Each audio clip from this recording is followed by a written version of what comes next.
இது நம்பிக்கை சார்ந்த விஷயம் மட்டும் இல்லைங்க, முற்றிலும் உண்மையான விஷயம்.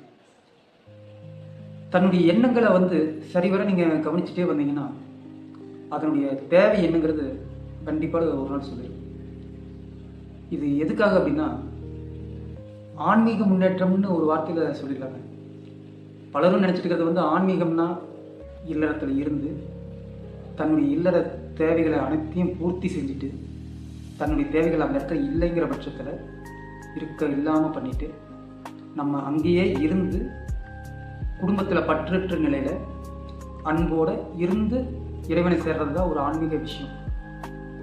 இது பலரும் தவறுதலாகவே புரிஞ்சுக்கிறாங்க.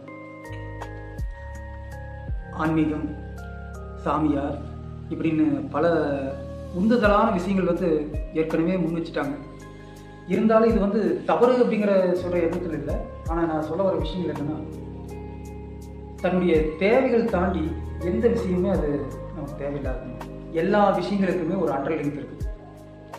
இது எண்ணங்களுடைய அடிப்படையில் நான் சொல்கிறேன், ஃபிசிக்கல் பாடியில் நான் சொல்லுறேன். எண்ணங்களுடைய அடிப்படையில் ஒவ்வொருத்தருடைய எண்ணங்களுக்கும் மற்றவர்களுடைய எண்ணங்களுக்கும் நிச்சயமான ஒரு சம்பந்தம் இருக்கும். குரு வழி ஆசிரியரை பின்பற்றி அவர்கிட்ட சரியான பயிற்சி முறைகளை எடுத்து இந்த மாதிரி பயிற்சிகளால் நம்ம செஞ்சுட்டு இருந்தோம்னா ஒரு நிச்சயமான ஒரு சாதனை. சாதனைங்கிறத விட இது நம்மளுடைய வாழ்க்கைக்கு சரியான முறையில் ஒரு தேவையான விஷயங்கள் கூட.